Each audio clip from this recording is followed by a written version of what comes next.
Ladies and gentlemen, Justin Stricker here, and welcome back to another mod concept. This time it's another class concept mod, and it's called Charger Class Concept, but honestly, this name is definitely a placeholder name and is subject to change. If anybody has any suggestions out there, if this mod ever becomes a thing, then, you know, it'll be up for grabs, but this is just a placeover mod just so I can call it something.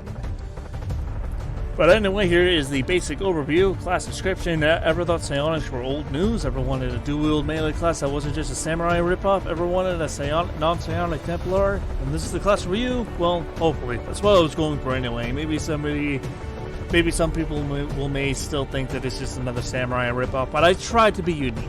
Alright, I always try to be somewhat unique in my mods. So here we go, in-game introduction. So if this mod ever gets put into production and they want to add a kind of custom cinematic like the Akimbo class, hell, I'll do the fucking overview myself if I have to. I just like class introduction cinematics.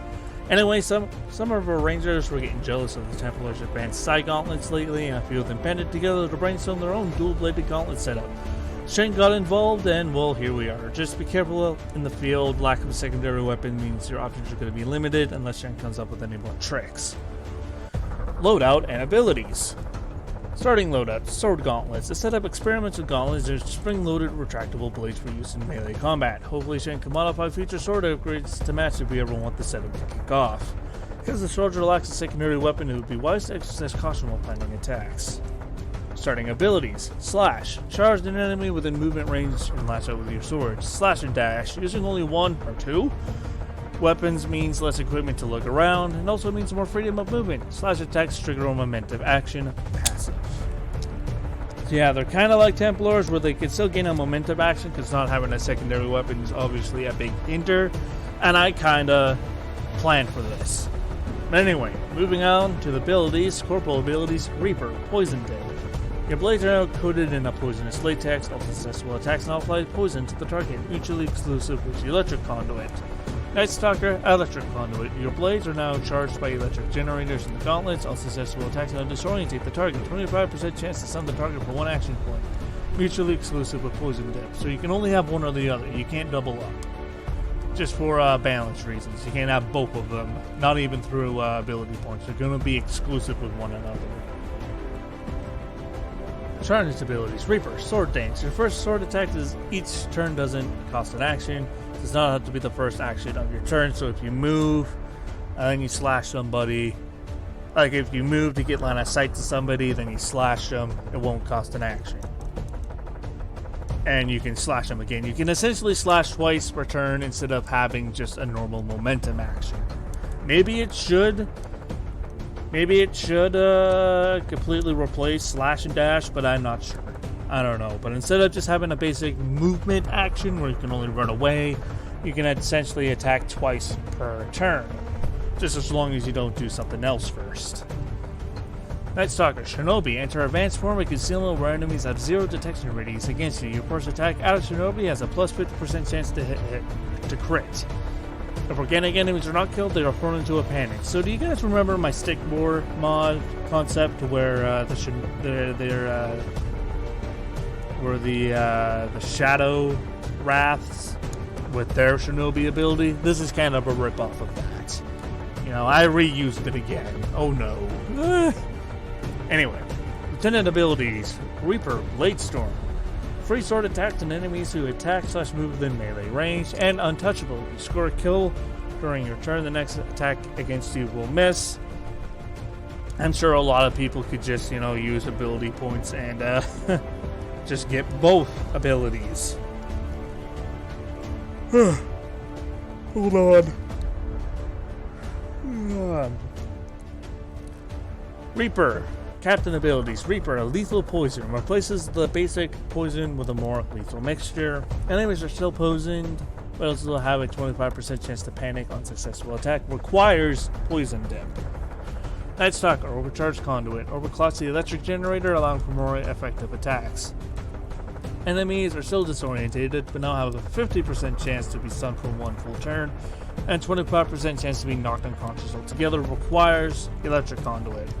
So considering that the original poison dip and electric conduit's abilities are mutually exclusive with one another, this kind of, it is an upgrade, but it forces you to do that based on what you chose before.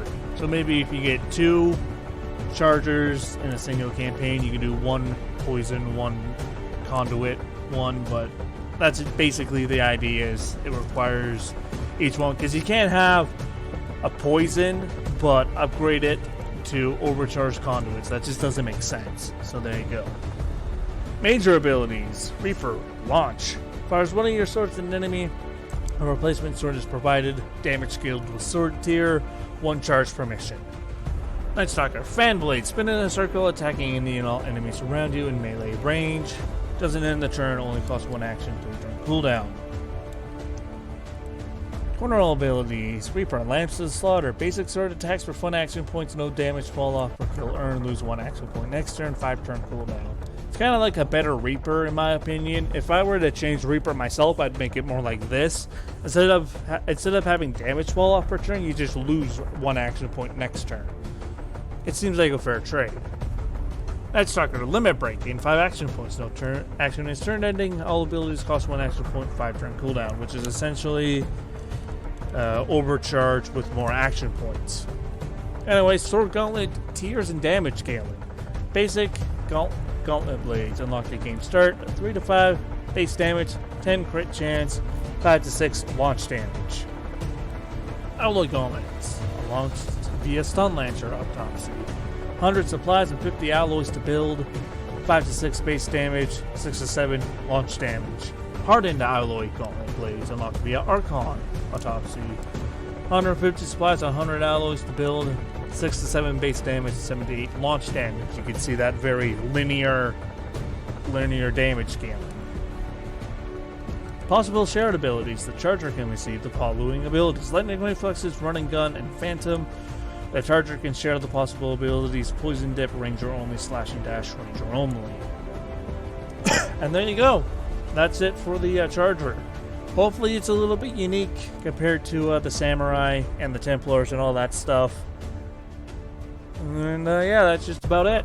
As always, any modders interested, let me know in the comments or on Twitter. And as always, you can check out my other mod concepts. I have a slew of other mod concepts. And thank you all for watching. As always, I'm out.